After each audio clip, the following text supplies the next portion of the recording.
seems like everything eventually resolves into recognition, knowing. Yes. Including knowing that there is nothing in deep sleep when you're awake. Yes. So that underlying thing, what is there now? That underlying knowing. That underlying knowing itself is a rising and falling. When you know of something. The something that you know rises and falls. Yeah. But can you say that the knowing rises and falls? And if so, what does it rise and fall in? Just the capacity to know? Or? Well,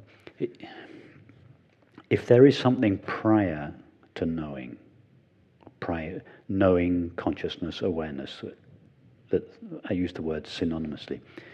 There is something prior to awareness. Let's use the word awareness. There is something prior to awareness.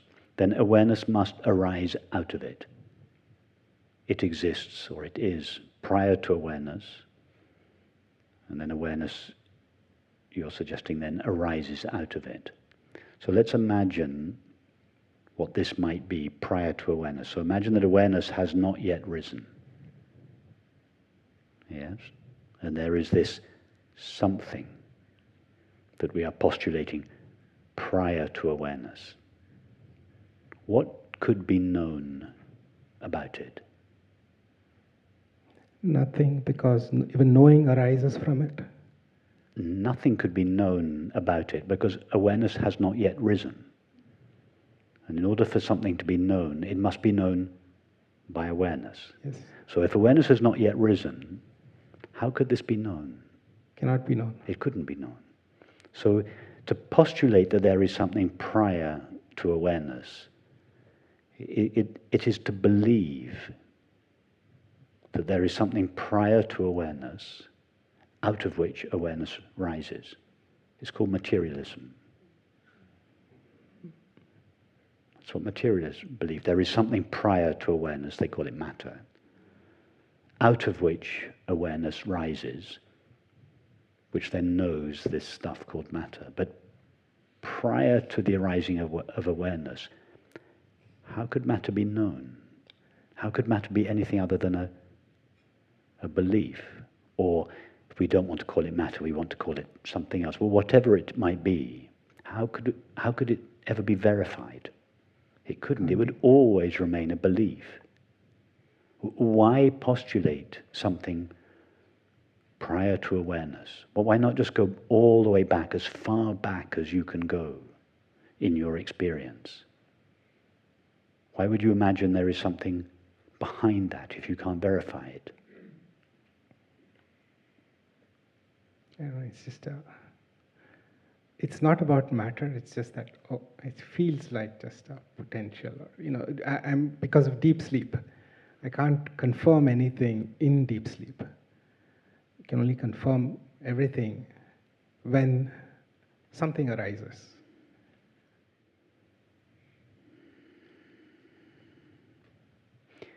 But what are you referring to as deep sleep? Just the experience of the time when I know there was nothing, yes, when I'm awake. So deep, you were present there, aware, not in deep sleep. Deep sleep is not a state, but you are present and aware in. Deep sleep is just the presence of awareness, but without being aware of anything. Yeah. We presume that deep sleep is the absence of awareness. But that's just a presumption that comes from our belief that awareness is a property or a product of the body or the mind. If you stay very close to the evidence of experience, we never have the experience of the absence or the disappearance of awareness. Have you ever experienced the disappearance of awareness?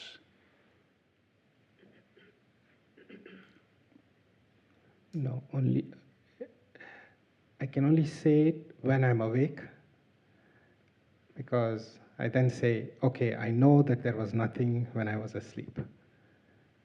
I cannot say it when I was asleep. Yes, but you are now having the experience of being aware. Yes? Have you ever had the experience of the absence of that experience? The absence of being aware? No. Could you ever have that experience? No. No. What you are aware of appears and disappears. Yes.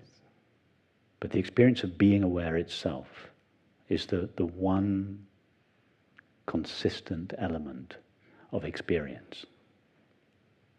So deep sleep is just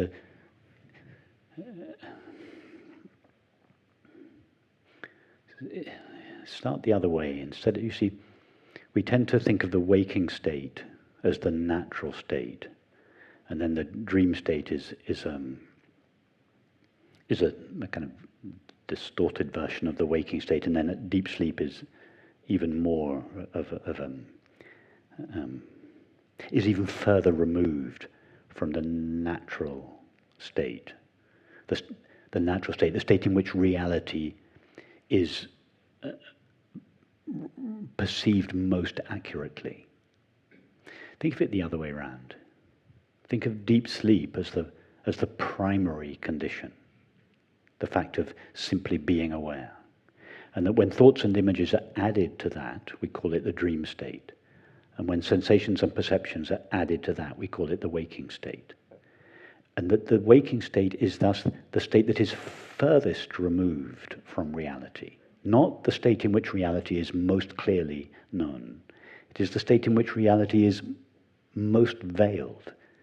It is veiled by thoughts and images and by sensations and perceptions. So if you remove sensations and perceptions, that leaves us in the dream state. You remove thinking and imagining, that leaves us not really in deep sleep. It's only conceived of as deep sleep from the perspective of the waking state. It actually leaves us with reality, the primary condition, being aware, infinite, lacking nothing, needing nothing. No agitation, no division. But it's because the difficulty we have with deep sleep is because all the questions we ask about deep sleep, I'm just repeating myself now, but reformulating it, all the questions we have about deep sleep are predicated on a presumption. Namely that in the waking state we have the most accurate view of reality, and that the dream state is a less accurate view, and in the deep sleep state it's even less. We know even less about reality in deep sleep than we do in the dream state and the waking state. Consider it the other way around. Consider it that deep sleep, reality shines in its purest form, simply the shining of being.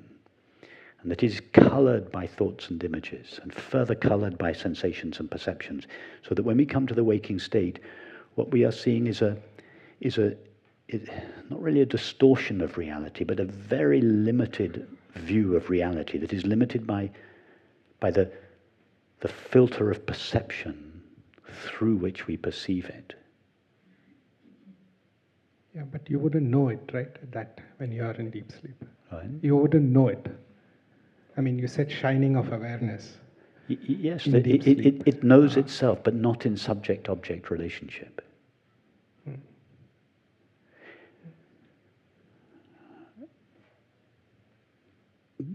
Go now to the experience of being. Can you go to the pure experience of being?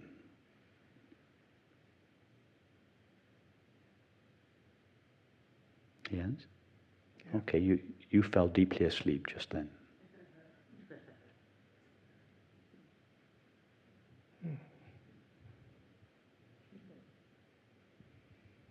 Correct.